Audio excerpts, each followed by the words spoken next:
الله الرحمن الرحيم. الحمد لله وكفى وسلام على عباده الذين اصطفى أما بعد. أعوذ بالله من الشيطان الرجيم. بسم الله الرحمن الرحيم. قل إن كنتم تحبون الله فاتبعوني يحببكم الله. صدق الله مولانا العلي العظيم وصدق رسوله النبي الكريم ونحن على ذلك لمن الشاهدين والشاكرين والحمد لله رب العالمين.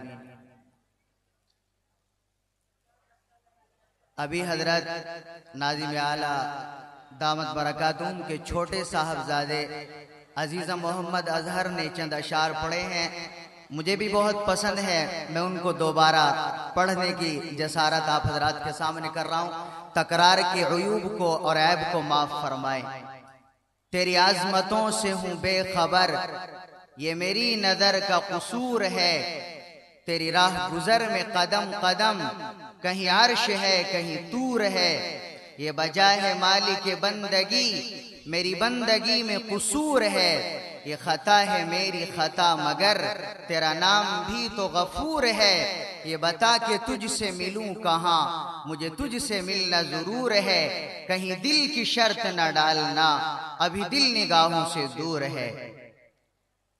محترم حضرات، علماء کرام، مہمانان اعظام اور سامنے بیٹھے ہوئے ہمارے بزرگ اور نوجوان احباب، ہمارے ناظم جلسہ حضرت مولانا قمر الزمان صاحب دامت برکاتہم نے ابھی اللہ کے نبی صلی اللہ علیہ وسلم کی سیرت طیبہ سے متعلق تفصیل کے ساتھ روشنی ڈالی اور یہ فرمایا کہ دنیا میں کسی ماں نے ایسا لال نہیں جنا جو جناب رسول اللہ صلی اللہ علیہ وسلم کی تعریف و توصیف کا حق ادا کر سکے.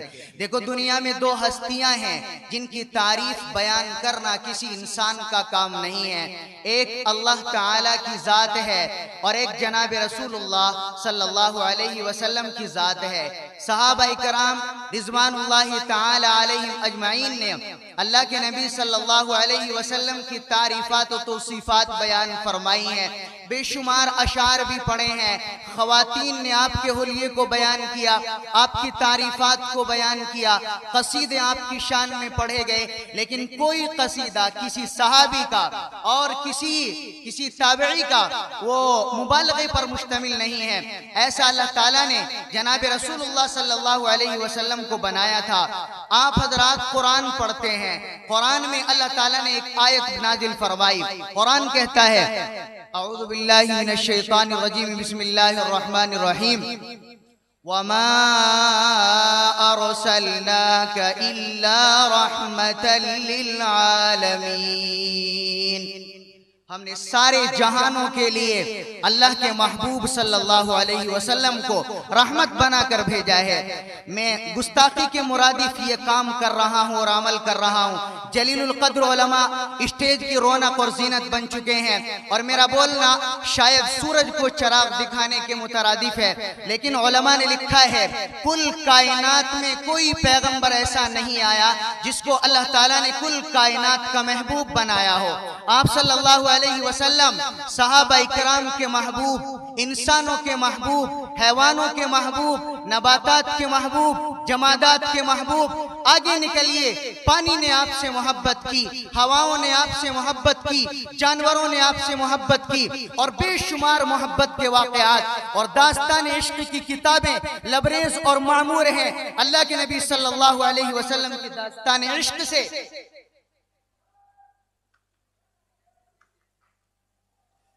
بہت مختصر طریقے پر آپ حضرات ایک واقعہ سنتے جائیں. کیسے محبوب ہیں اللہ کے نبی صلی اللہ علیہ وسلم کے. ہجرت کا واقعہ سب جانتے ہیں. ابو بکر نے اپنے کندھوں پر بٹھایا اور غار پر لے کر چڑھے. غار ایسی ویسی غار نہیں، چوٹی پر لے کر گئے. غار سور پر جناب رسول اللہ صلی اللہ علیہ وسلم کو آج چڑھنے والا انسان، آج زائر غار سور اگر غار سور کی بلندی پر پہنچنا چاہتا ہے اس کو آدھے دن کا طویل وقت درکار ہے. غار سور کی بلندی پر پہنچنے کے لیے ابو بکر نے کاندھوں پر بٹھایا، رات کا وقت ہے، سفر کی صعوبت اور غار کی بلندی اور صلابت اور پہاڑ کی صلابت اور شدت کے باوجود اپنے کاندھوں پر سوار کر کے ابو بکر چل رہے ہیں، چڑھ رہے ہیں، کبھی ادھر راستہ بدلتے ہیں، کبھی ادھر راستہ بدلتے ہیں، اس لیے کہ نشان قدم سے پہچانے نہ جائیں، نشان قدم سے پکڑے نہ جائیں۔ بالآخر اوپر لے کر پہنچے، ابو بکر نے اللہ کے نبی کو نیچے اتارا، فرمانے لگے یا رسول اللہ آپ یہاں تشریف رکھیں، کوئی روشنی کا نظام نہیں، کوئی دیا نہیں، کوئی چراغ نہیں، کوئی ٹورچ نہیں، موبائل کی لائٹ نہیں کہ اندر سے جا کر غار سور کو روشنی کا انتظام کر کے صاف کر دیا جائے۔ ابو بکر اندھیرے میں غار کے اندر گھسے۔ آج اس غار کے اندر بیٹھنا ایک عجیب بات لگتی ہے، ایک عقل کو نبھانے والی بات۔ کیسے انسانوں نے یہاں پر بسیرا کیا اور کیسے اللہ کے نبی نے یہاں تنہائی کی راتیں گزاری ہیں اور طویل وقت نبوت سے پہلے گزارا ہے۔ خیر ابو بکر تاریک میں اندر داخل ہوئے، ہاتھوں کو پھیرنا شروع کیا، دیواروں پر بہت سارے سوراخ نظر آئے، اپنے کپڑے کو پھاڑا، سوراخوں کو بند کر دیا، ایک سوراخ باقی بچا، کپڑا ختم ہو گیا۔ ابو بکر رضی اللہ تعالیٰ نے اللہ کے محبوب کو پکارا، یا رسول اللہ خادم صفائی کر چکا ہے، سوراخوں کو بند کر چکا ہے، آپ تشریف لے آئیں۔ ایک سوراخ جو باقی رہ گیا، ابو بکر نے پاؤں کا انگوٹھا لگا دیا، اللہ کے نبی تشریف لے آئے، کوئی تکیہ نہیں ہے۔ ابو بکر نے اپنی گود کو پیش کیا، اپنی ران مبارک کو پیش کیا۔ کائنات میں دو گود ہیں جن میں اللہ کے نبی کا سر رکھا گیا، ایک صدیق اکبر کی، ابو بکر کی تو اللہ نے صدیق بنا دیا، ایک عائشہ کی اللہ تعالیٰ نے صدیقہ بنا دیا۔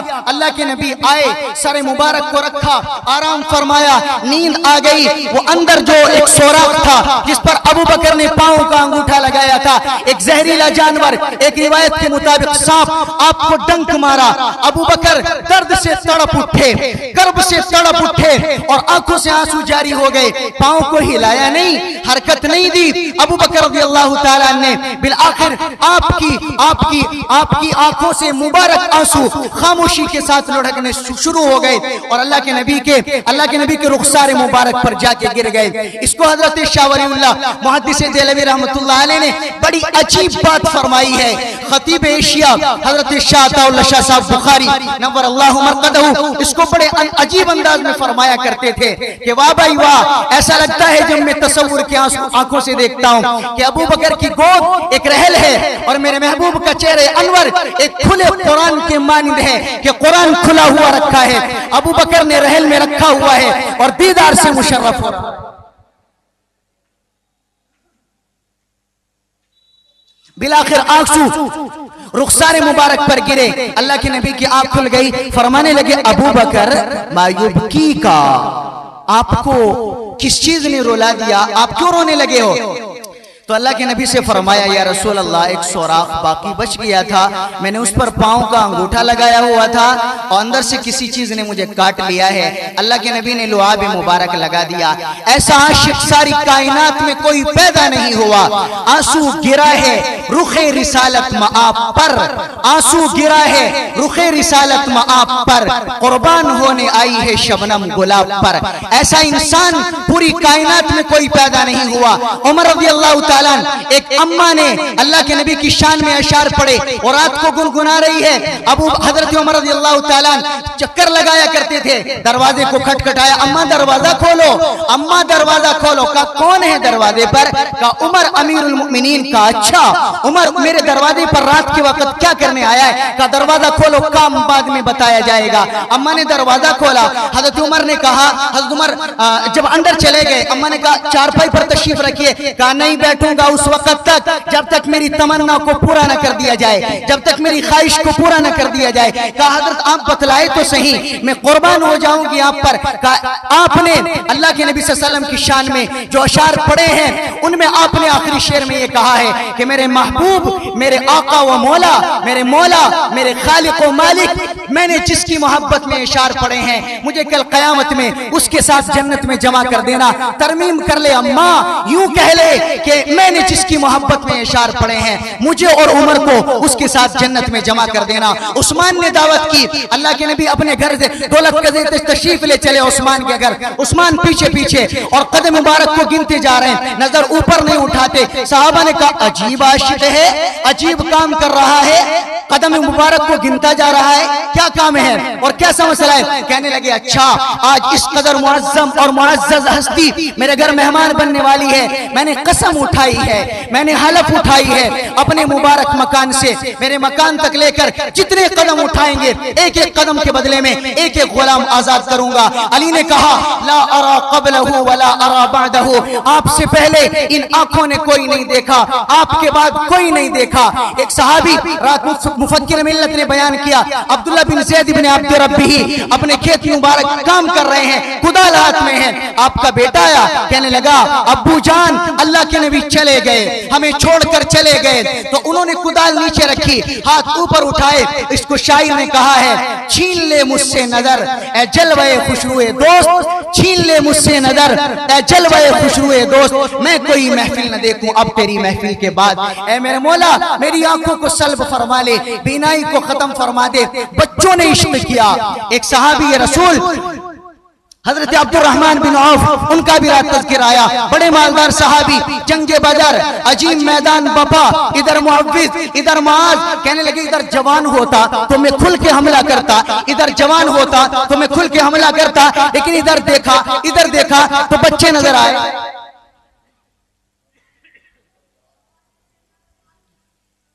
کہنے لگے میں کیسے حملہ کروں گا، کیسے حملہ کر سکوں گا؟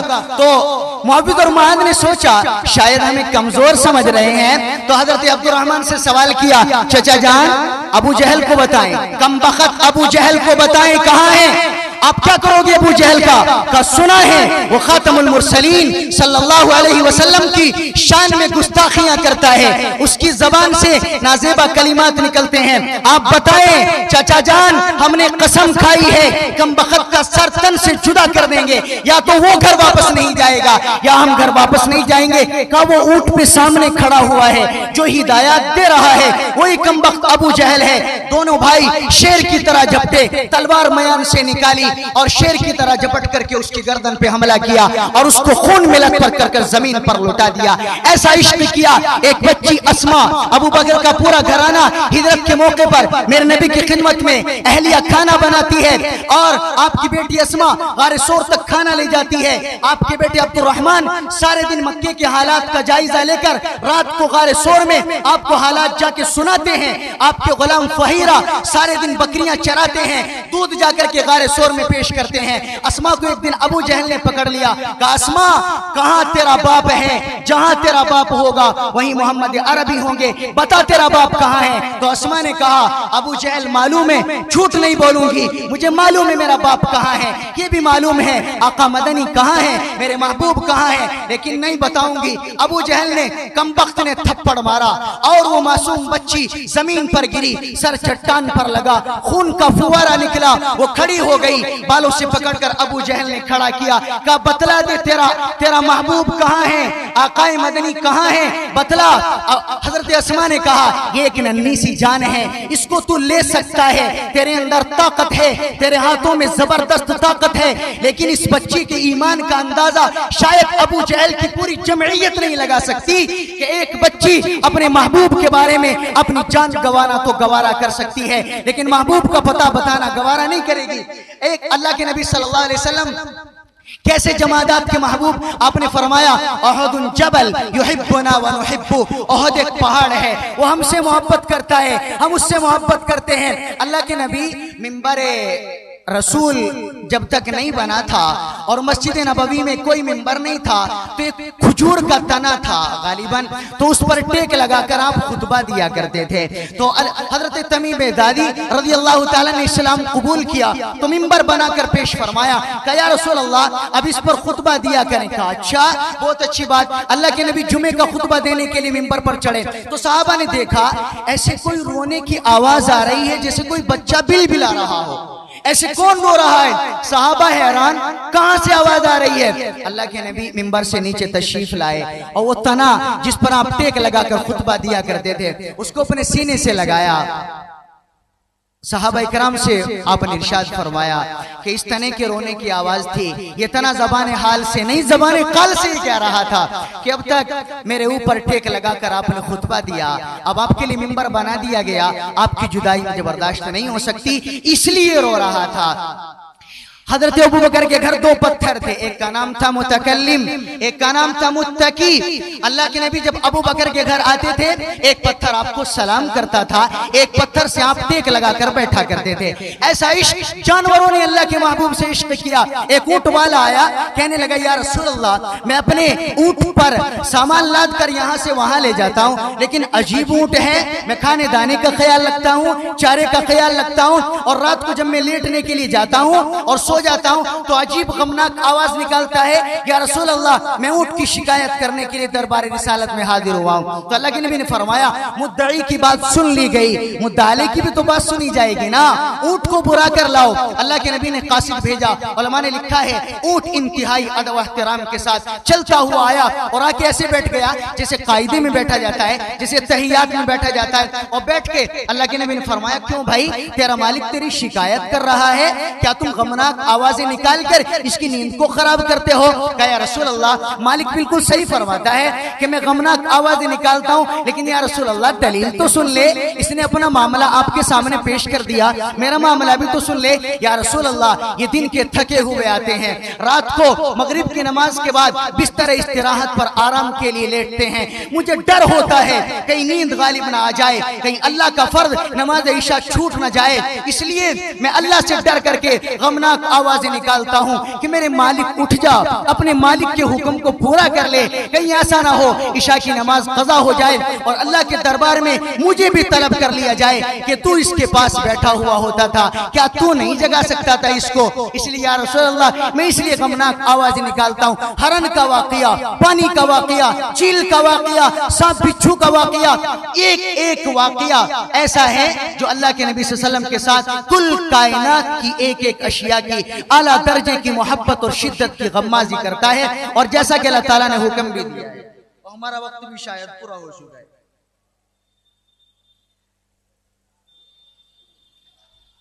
اللہ تعالیٰ نے کلام اللہ شریف کے اندر ارشاد فرمایا وَالَّذِينَ آمَنُوا أَشَدُّ حُبًّا لِلَّهِ، اللہ تعالیٰ سے بے پناہ محبت کرنی ہے، اور اللہ تعالیٰ سے محبت کرنے کا ارادہ ہو تو سورۃ آل عمران کی آیت تمہیں بتاتی ہے قُلْ إِن كُنتُمْ تُحِبُّونَ اللَّهَ